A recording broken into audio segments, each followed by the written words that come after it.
말씀은 에베소서 4장에 있는 말씀입니다.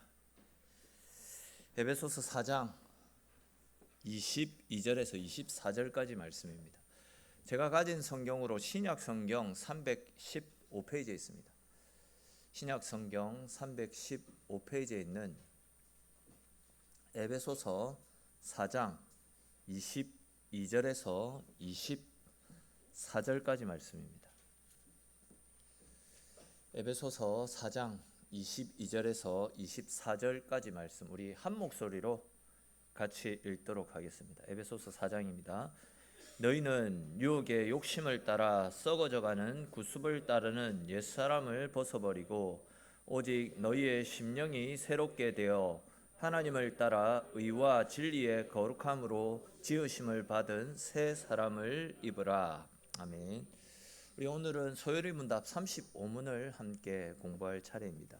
35문 제가 질문하면 여러분들은 답을 하시면 되겠습니다. 제가 질문하겠습니다. 거룩하게 하신 것이 무엇입니까?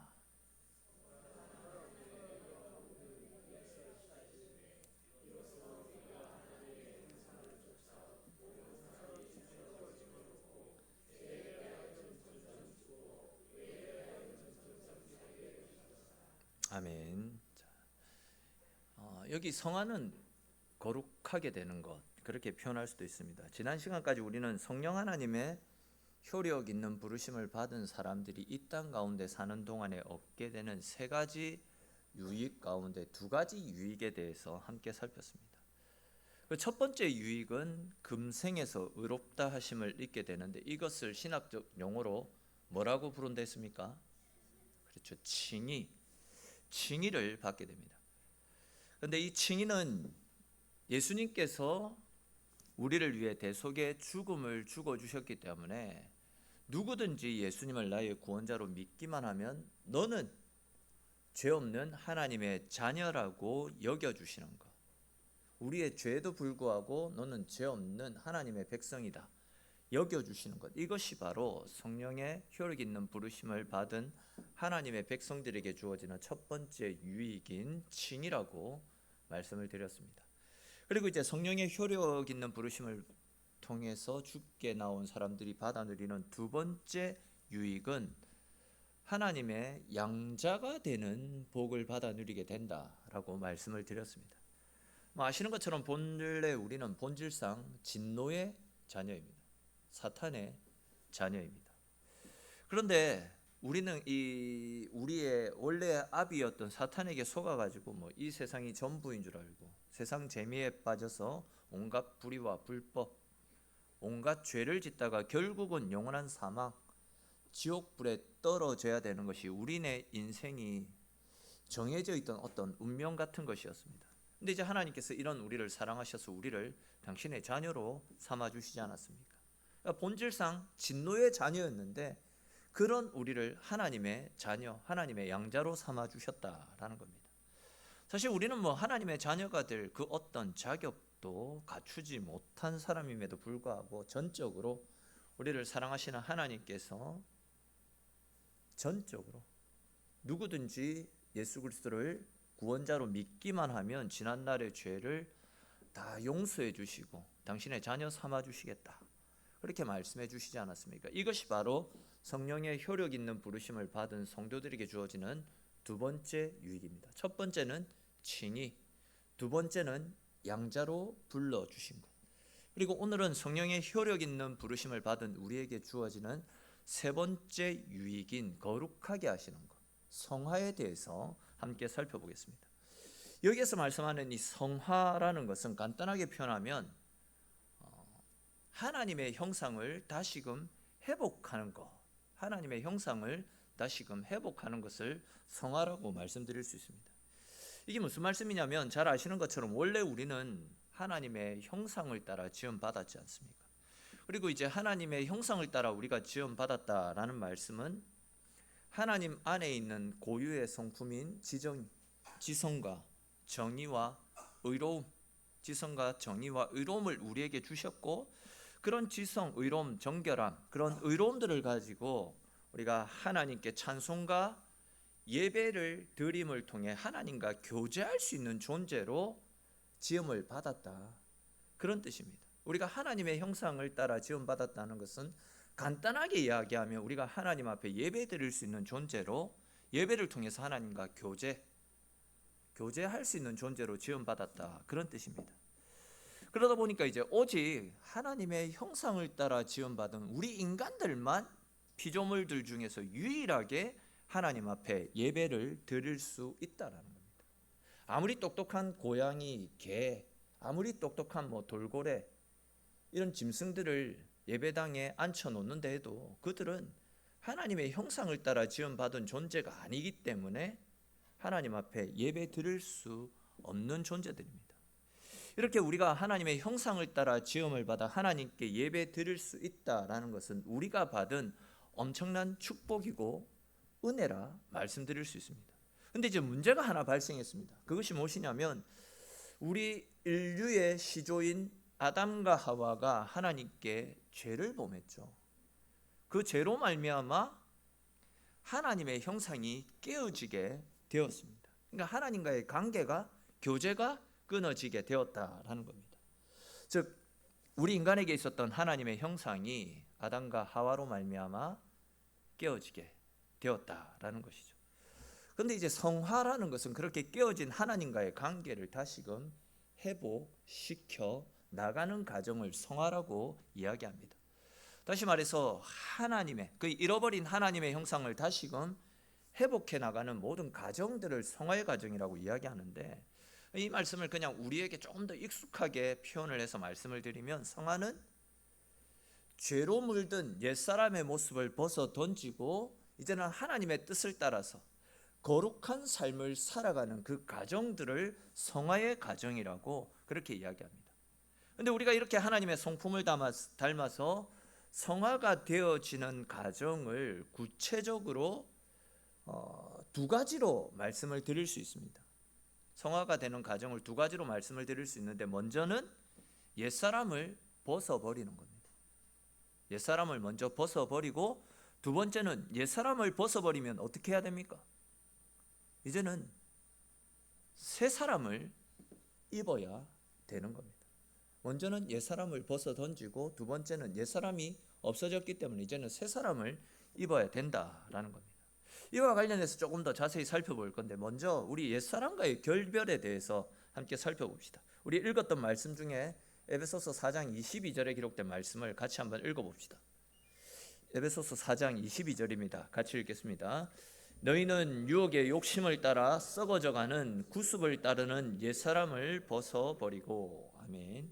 자, 아시는 대로 우리가 구원을 받을 때 하나님은 그리스도의 십자가 보혈의 능력으로 기존에 우리를 지배하고 있던 죄의 세력들을 제거하시고 우리를 향해서 의롭다 칭하여 주셨습니다.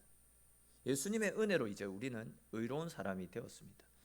그런 다음에 우리는 하나님의 자녀가 되어서 하나님의 자녀로서의 권세를 누리며 살아가게 되지 않았습니까? 그러나 지난 시간에도 말씀드렸듯이 우리가 하나님의 자녀로 칭함을 받고 하나님 안에서 살고 있지만 우리 안에는 여전히 옛사람의 모습, 죽지 않은 옛사람의 잔재가 남아있기 때문에 여전히 그 옛사람이 내 삶을 컨트롤하는 경우들이 너무 많이 있습니다. 그러다 보니까 예수 믿고 난 이후에도 예수 안에서 새롭게 된 나의 새 사람과 예수 믿기 전에 나의 옛사람이 계속해서 끊임없이 충돌을 하게 되는 겁니다.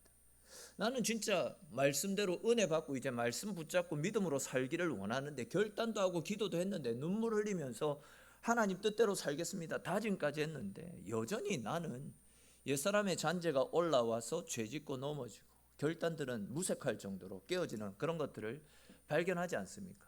이와 관련해서 사도 바울이 고백한 말씀이 있는데, 로마서 7장 19절부터 21절까지 말씀 같이 한번 읽어봅시다. 로마서 7장 말씀입니다. 같이 읽겠습니다. 내가 원하는 바 선은 행하지 아니하고 도리어 원하지 않는 바 악을 행하는도다. 만일 내가 원하지 아니하는 그것을 하면 이를 행하는 자는 내가 아니요 내 속에 거하는 죄니라. 그러므로 내가 한 법을 깨달았노니 곧 선을 행하기 원하는 나에게 악이 함께 있는 곳이로다. 아멘. 무슨 말씀입니까? 사도 바울 같은 이런 믿음의 사람도 옛사람의 모습이 계속 올라오더라는 겁니다. 그래서 죄를 짓지 않고 완전히 거룩하고 흠이 없는 삶을 살아가는 것, 이것이 굉장히 괴롭고 힘들다라는 겁니다. 오호라, 나는 공고한 사람이로다. 죄짓고 넘어지고 실패하는 이 사망의 몸에서 누가 나를 건져내려? 이것이 사도 바울이 일평생에 하나님 앞에 계속해서 고백했던 그런 고백 아닙니까? 성화를 이루어가는 과정들이 절대 쉽지 않다라는 겁니다.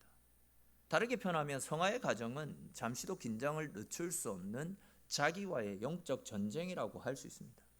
그러므로 우리는 잠시도 이 영적 긴장을 늦춰서는 안 됩니다. 아직도 우리 안에는 옛사람의 잔재들이 남아 있습니다. 그리고 사탄은 우리 속에 있는 그 죄의 불씨들을 자극시켜서 계속해서 우리를 죄의 길로 빠뜨리려고 우리를 공격해 들어옵니다. 그렇기 때문에 항상 옛사람의 습성, 세상의 습관을 쫓아 살아가려고 하는 유혹과 싸워야 하는 것이죠. 아시겠지만 사탄은 우리가 구원에 이르는 것을 굉장히 싫어합니다. 제일 싫어합니다. 그렇기 때문에 우리가 구원받지 못하도록 하나님이 아니라 세상의 매력적인 것들을 계속해서 보여줍니다. 그래서 우리로 하여금 하나님 앞으로 나오지 못하도록 어떻게 해서든지 우리의 구원을 막으려고 발악을 한다라는 거죠. 예를 들어서 하나님 나라가 믿어지지 않게 만듭니다. 한 번뿐인 인생, 이 땅에서 잘 먹고 잘 살면 끝이지, 죽음 이후의 세상, 아이고 복잡한데 그런 거 없다, 이런 마음을 불러 일으킵니다. 그래서 하나님이 아닌 세상에 빠져 살도록 해서 결국 우리를 멸망 가운데 이끕니다. 이런 가르침들이 결국 사탄으로부터 비롯되어진다라는 거죠. 그것뿐만이 아니죠. 육신의 정욕, 안목의 정욕, 이생의 자랑, 이런 거짓된 것들을 우리에게 불러넣어서 수시로 우리 인간들을 하나님 앞으로 나오지 못하도록, 그래야 우리를 멸망으로 이끌어 가려고 몸부림치는 것이 사탄의 공격입니다.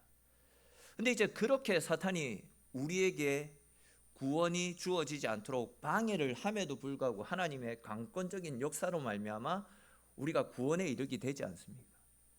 근데 구원에 이르면 끝나는 것이 아닙니다. 계속해서 사탄은 우리가 그 구원에서 멀어지도록 계속해서 공격해 들어온다라는 거죠. 그래서 우리를 무기력한, 하나님의 백성이면서도 무기력한 삶을 살도록 지속적으로 우리를 공격해 들어옵니다. 우리가 구원받지 못하도록 공격했던 것과 마찬가지로 수시로 예수 믿는데도 계속 우리 눈에는 육신의 정욕이 계속 들어옵니다. 계속해서 내 본능을 따라 살도록 유혹하고요, 눈앞에 보이는 현란한 것들을 통해서 하나님보다도 세상 재미에 빠져 살도록 만듭니다. 계속해서 이 땅에서 잘 먹고 잘 살고 이 땅에서 인정받고 세상에서 높임받는 이생의 자랑, 이런 것들을 통해서 계속해서 교회 다님에도 불구하고 하나님 자녀다운 삶을 살지 못하도록 우리를 공격해 들어온다라는 거죠. 이런 공격들을 통해서 우리가 받은 구원의 은혜들을 하찮은 것으로 여기도록 만들어 버린다라는 겁니다. 눈에 보이지도 않는 하나님 때문에 내 인생이 이렇게 피곤해서야 되겠나, 하나님 믿어도 별 수 없네, 오전에 나누었던 말씀처럼 하나님을 믿음에도 불구하고 계속 믿지 않는 사람들보다도 더 많은 어려움, 더 많은 환난, 더 많은 고통들을 받고 있는 것처럼 생각하게 만들어서 우리의 구원을 빼앗아가기 위해서 발악을 하고 있습니다.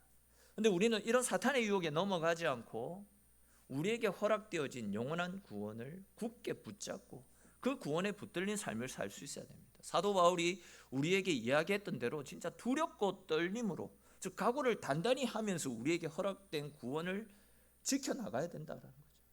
또한 언젠가 심판대에서 이 땅에서의 삶을 심판하실 주님을 의식하면서 두렵고 떨리는 마음으로 주님을 바라보는 믿음으로 믿음 가운데 살아갈 수 있어야 된다라는 겁니다.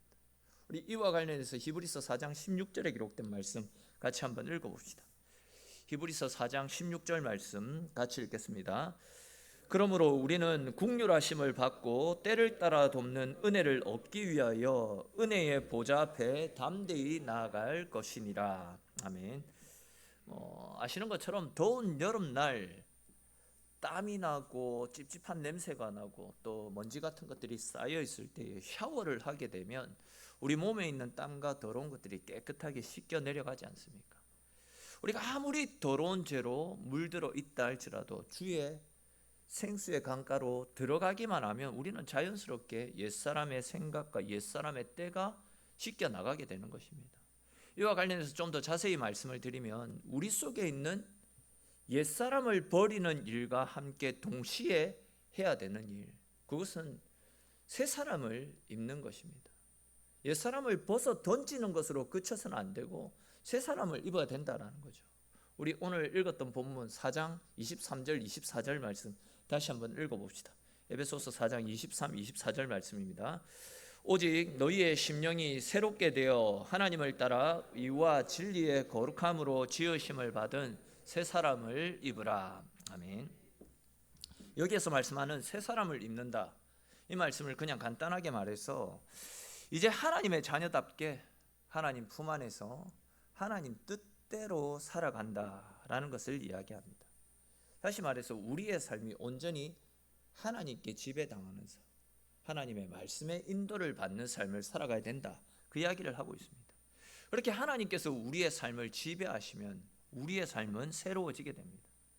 근데 우리는 자꾸만 옛사람의 습관을 따라서 옛사람의 생각대로 살아가는데 하나님의 사람이라고 한다면 이제 그런 삶을 살아서는 안 된다라는 거죠. 이것은 비단 악한 생각, 악한 행동만을 이야기하는 것이 아닙니다. 예수를 믿는다 하면서도 예수가 아닌 세상의 부귀영화에만 집착하고 세상의 성공과 세상의 명예만을 쫓아 살아가는, 한마디로 세상의 처세술을 따르는 모든 일들을 우리의 삶 가운데서 철저히 제거시켜 나가야 된다라는 겁니다. 성화, 거룩함을 이루어 나가는 그 과정들은 힘들어도 그것이 하나님이 기뻐하시는 길이기에 그 길 가운데 하나님이 계시기 때문에 우리는 힘들더라도 그 길을 걸어 나갈 수 있어야 된다라는 겁니다. 사실 우리 모두에게도 하나님을 믿기 전에 가지고 있었던 나름대로의 어떤 인생 철학들이 다들 가지고 있을 것입니다. 예를 들어서 예수 믿기 전에 대부분이 그랬을 겁니다. 돈이 되는 일이라면 난 뭐든지 한다. 잘 나가는 사람들에게 항상 줄을 대어야 된다. 인맥이 좋아야지 우리가 잘 살 수 있다. 내 주변에 내 사람을 많이 만들어 놔야지만 내가 나중에 힘을 받을 수 있다. 내 자식이 세상의 경쟁 가운데서 뒤처지지 않도록 남들이 하는 것은 나 다 시킬 거다. 이런 생각들을 가지고 살아가고 있습니다. 그리고 이런 생각들을 바탕으로 해서 세상과의 경쟁에서 뒤처지지 않게 나름대로 열심히 힘을 내어서 살아가고 있습니다. 그리고 이런 생각을 바탕으로 나는 현명한 사람이다, 나는 지혜로운 사람이다, 나는 잘 나가는 사람이다 라고 생각하지만 이런 모습들은 결국 전부 다 옛사람의 모습임을 성경은 분명히 이야기하고 있습니다. 여러분, 우리는 그리스도의 보혈로 새롭게 거듭난 사람들 아닙니까? 이제는 예수 그리스도로 인해서 새롭게 거듭난 새 사람을 품고 새로운 생각을 하고 주님이 기뻐하시는 삶을 살 수 있어야 된다라는 겁니다. 어떤 생각을 할 때 세상적 방법으로 어떤 사건을 바라볼 것이 아니라 이제는 주님이라면 어떻게 하셨을 것인가? 어떻게 하는 것이 우리 하나님을 기쁘시게 하는 일일까? 하나님의 생각은 무엇일까? 이 땅 가운데 하나님의 뜻을 이루어가는 것이 어떤 삶일까? 이런 것들을 고민하고 이런 접근 방식으로 문제 앞에 다가설 수 있어야 된다라는 겁니다. 사탄의 지배를 받는 사람들은 어떻게 하면 창조적으로 눈에 띄지 않게 죄를 지을 수 있을까? 어떻게 하면 이런 영적 공허함들을, 이런 허전함들을 채울 수 있을까? 육신의 쾌락, 육신의 정욕을 통해서 그 공허함들을 채워가려는 몸부림을 치면서 살아갈 것입니다. 근데 우리 그리스도인들은 달라야 된다라는 겁니다. 옛사람의 습성을 벗어 던져서 어떻게 하면 우리 속에 있는 이 죄의 확산을 막을 수 있을까? 어떻게 하면 내 속에 있는 이런 불릴 듯이 일어나는 육신의 정욕을 제거하고 하나님의 자녀다운 삶을 살 수 있을까? 어떻게 하면 내 삶을 통해서 하나님의 뜻을 이루고 하나님 나라를 아름답게 세워나갈 수 있을까? 그런 걱정들, 그런 염려들을 하며 살아갈 수 있어야 된다는 겁니다. 뿐만 아니라 항상 내 생각대로가 아니라 하나님 말씀대로 말씀에 순종하며 하나님의 뜻을 이루어가는 삶을 살 수 있어야 된다는 거죠. 다들 공감하시겠지만 우리 그리스도인들은 나쁜 일을 안 하려고 하는 사람이 아니라 하나님의 일을 하기 위해서 몸부림치는 사람이 되어져야 됩니다. 불교나 가톨릭에서는 선한 행동이, 착한 행실이 구원을 받기 위한 수단이라고 가르칩니다. 그래서 우리에게 계속해서 뭔가 행위를 강조합니다. 우리에게 있어서, 그러나 우리 그리스도인들에게 있어서 선한 행동은 이미 구원받은 사람에게서 나타나는 그런 삶의 열매가 되는 것이지, 구원을 얻기 위한 수단으로 착한 삶, 의로운 삶을 살아야 되는 것이 아니다라는 겁니다. 이미 우리는 우리의 약함에도 불구하고 예수 그리스도가 흘리신 보혈의 피로 구원받았습니다. 내가 착한 일을 많이 하기 때문에, 내가 뭐 성당에서 이야기하는 의를 많이 행하고 헌금을 많이 하고 그렇게 해서 구원에 이르는 것이 아니다라는 겁니다. 구원받은 사람이라면 당연히 하나님이 기뻐하시는 삶을 통해서 세상과 다른 구별된 삶을 살아가는 것, 이 삶의 열매로 나타나야 된다라는 것이죠. 이것이 바로 우리에게 주신 빛과 소금의 사명이고, 이 사명을 따라 살아가는 것이 구원을 누리는 삶이고 성화를 이루어가는 그런 과정 가운데 하나다라고 말씀을 드릴 수 있습니다. 이제 이것만 하나 더 간단하게 살펴보고 말씀을 마무리하겠습니다. 여러분, 구체적으로 우리가 어떻게 하면 성화의 과정을 통해서 구원을 이루어 갈 수 있겠습니까? 저 어떻게 하면 옛사람의 모습을 순간순간 다 던져버리고 새 사람을 입고 하나님이 기뻐하시는 삶을 살아갈 수 있겠습니까? 가장 중요한 것은 하나님과 깊이, 또한 자주 계속해서 하나님과 교제하는 삶을 살아갈 수 있어야 됩니다. 예수님은 우리에게 누구든지 목마르거든 주님 앞에 나오라 라고 말씀하십니다. 내게 와서 먹고 마시라고 말씀하십니다. 나를 믿는 자는 성경의 이름과 같이 그 배에서 생수의 강이 흘러나오게 하시겠다, 그렇게 말씀하시지 않았습니까? 근데 이제 여기에서 말씀하고 있는 마시라, 내게로 와서 마시라 라는 이 말씀은 현재 진행형으로 사용이 되어진 동사입니다. 즉, 한 번만 마시고 그치는 것이 아니다라는 겁니다. 매일매일 와가지고 은혜를 먹고 마시며 그 은혜로 살아가라, 그 이야기를 하고 있습니다. 물론 우리에게 주어진 구원은 영원한 것입니다. 세상 그 어느 누구도 우리에게 허락하여 주신, 하나님이 우리에게 주신 그 구원을 흔들 수 없고 빼앗아 갈 수가 없습니다. 그러나 사탄이 우리를 죄짓게 함을 통해서 우리의 구원의 기쁨은 빼앗아 갈 수 있습니다. 우리 처음 예수 믿었을 때는 구원의 감격에 겨워가지고 얼마나 감사했습니까? 얼마나 기뻐했습니까? 예수님만 있으면 내 모든 것들 다 주님께 드리고 주님만을 위해서 살겠습니다, 이런 각오와 열정, 다짐들이 있었는데, 세상에 살면서 세상 재미에 빠져서 우리에게 허락하여 주신 구원의 은혜들, 구원의 감격들을 상실한 채 살아갑니다. 이전에는 십자가만 생각해도 너무 좋았는데, 너무 감격스럽고 가슴이 벅찼는데, 이제는 십자가를 생각해도 아무런 감동도 없습니다. 사탄에게 우리의 구원의 감격을 빼앗기고 있는 것입니다. 구원과 함께 주어지는 하나님의 엄청난 능력과 깊은 교제의 기쁨을, 즐거움을 빼앗기고 있는 것입니다. 그렇게 되면 간신히 내 혼자 겨우겨우 천국의 턱걸이에서 들어가는 부끄러운 구원을 받게 되는 것입니다. 그런데 우리는 그런 연약한 삶을 살아가서는 안 됩니다. 늘 언제나 구원의 기쁨, 구원의 감격을 간직한 채 주님께 붙어서 우리에게 허락하여 주신 그 구원을 지켜나갈 수 있어야 된다는 거죠. 사실 우리가 처음 하나님을 믿기 시작할 때, 즉 아직 신앙이 어릴 때에는 마치 발목 깊이에 이 복숭아뼈 있는 데까지만 발을 담궈 놓은 것과 마찬가지라고 할 수 있습니다. 요한복음 3장 16절에 기록된 기본적인 성경 구절 몇 개와 구원에 이를 수 있는 간단한 복음을 아는 것으로도 감사했습니다. 또 쉬운 찬송가, 가스펠송도 따라 부르고 기도도 하고 예배를 드립니다. 이때는 진짜 막 태어난 아기처럼 순진하고 열정적이고 호기심으로 가득했습니다. 그냥 그저 교회 나오는 것이 즐겁고 함께하는 것이 감사했습니다. 그런데 이 슬프게도 많은 그리스도인들이 딱 그 수준에 너무 오랫동안 머무른 채 생활합니다. 그리고 그게 예수 믿는 기쁨의 전부라고 생각하며 살아가는 경우가 허다합니다. 근데 여러분, 우리가 꾸준히 큐티를 하고 성경 공부를 하고 깊은 은혜를 체험하기 위해서 수시로 기도하면서 하나님을 찾으면 더 깊고 더 넓은 한 차원 높은 수준의 더 큰 하나님의 은혜를 경험하게 될 것입니다. 우리는 하나님이 우리에게 허락하여 주시는 더 큰 은혜를 갈망하며 더 큰 하나님의 소망을 꿈꾸며 하나님을 찾는 노력들을 기울여야 됩니다. 세상적인 것들은 욕심을 내지 않는다 할지라도 하나님께서 우리에게 허락하여 주실 더 큰 은혜를 사모하는 영적인 욕심들을 품고 하나님 앞에 기도해야 됩니다. 죄송한 이야기지만 지난주, 지지난주 그리고 수요 기도회 때 성령 충만함의 은혜를 선포할 때에 많은 분들이 아멘으로 화답하고 이제는 진짜 성령 충만함의 은혜를 사모하는 마음으로 기도도 열심히 하고 하나님을 찾을 것이다 생각했는데 새벽 기도가 더 조용합니다. 사람들이 더 없습니다.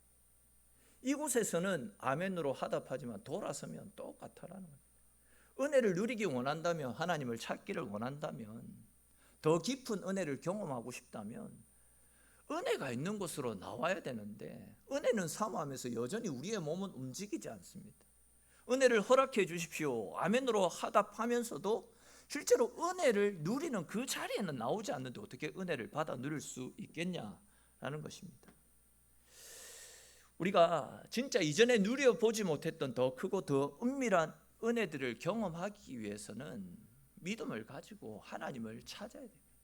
하나님이 주실 은혜가 있는 그곳을 향해서 달려나가고 그 은혜를 사모하며 주께 엎드릴 때에 은혜가 우리에게 주어지게 될 것이고 그 은혜를 누리게 되면 우리의 신앙도 자라가고 사탄의 유혹과 공격 속에서도 흔들리지 않고 부끄럽지 않는 모습으로 담대한 모습으로 우리의 구원을 지켜나갈 수 있게 되는 것입니다. 우리가 구원받은 뒤부터 우리 안에 계신 성령은 언제든지 내가 원할 때마다 사용할 수 있는 하늘의 보물창고와도 같은 것입니다. 주님께서도 우리가 우리 안에 있는 엄청난 성령의 능력을 알지 못해서 또 주의 도우심을 구하지 않고 주의 은혜를 누리지 못하는 이런 현실들에 대해서 우리 주님도 굉장히 안타까워하실 것입니다. 우리 주님은 우리가 간절한 마음과 겸손한 마음으로 그분의 은혜의 강가에 나와서 그분이 주시는 생수를 먹고 마시면서 내 배에서 생수의 물이 흘러나오기를 우리가 주의 은혜 가운데 젖어 살기를 간절히 원하고 계십니다. 우리는 이러한 우리 주님의 마음을 제대로 알고 하나님의 엄청난 능력이 우리 안에 흘러나올 수 있도록 그분의 은혜의 강가에 나와서 끊임없이 주님이 주시는 은혜를 먹고 마시고 즐길 수 있어야 됩니다. 그 일들을 위해서 틈만 나면 기도하고 틈만 나면 말씀 봐야 되고 교회에 특별한 은혜의 자리가 있다면 특별한 일이 없다면 꼭 나와서 그 은혜를 누리기 위해서 몸부림칠 수 있어야 된다라는 겁니다. 그렇게 할 때 우리의 신앙은 하나님이 기뻐하시는 온전한 신앙인으로 자라가게 될 것이고 하나님이 말씀하시는 그 성화의 가정 가운데 하나님과 함께 그 성화의 기쁨을 누릴 수 있게 되는 것입니다. 오늘 나눈 말씀 복잡하고 힘든 말씀일 수도 있겠지만 우리가 주의 형상을 회복해 나가는 것, 그것이 성화의 과정임을 기억하시고 그런 은혜를 누리기 위해서 지속적으로 은혜의 강가에 나와서 기도하고 말씀 보고 말씀 묵상하고 하나님을 찾을 때 우리 신앙의 진보가 일어난다라는 것을 꼭 기억하시며 그 은혜의 진보를 이루기 위해서 언제나 세상과 다른 거룩하고 구별된 삶으로 또한 하나님과 늘 동행하고 교제하심을 통해서 날마다 하나님이 기뻐하시는 성화의 삶을 이루어 가시는 저와 여러분들의 삶이 될 수 있기를 주님의 이름으로 축원합니다. 오늘 나눈 말씀들을 생각하면서 우리 같이 기도합시다. 우리 성화의 가정은 옛사람을 벗어버리는 거라 했습니다. 이전에 육신을 쫓아서 세상을 쫓아 살아갔던 우리의 과거의 모습들을 던져버리고 이제는 주님과 함께 새 사람을 입는 것, 하나님이 기뻐하시는 곳에서 하나님과 교제하고 하나님과 함께하는 길을 걸어가는 것, 그런 삶을 살아가는 것이 성화의 과정이고 주님이 기뻐하시는 우리에게 원하시는 삶의 모습입니다. 우리 시간 같이 기도 드릴 때에도 주님, 내 속에 있는 옛사람의 잔재들을 벗어 던져버리고 이제는 주의 자녀들답게 주의 뜻대로 행하며 주님 주시는 은혜 가운데 성화의 과정을 이루어가는 우리의 삶이 될 수 있게 해달라고 또 우리 각자에게 주신 말씀을 따라 주의 도우심을 구하며 함께 기도드리겠습니다.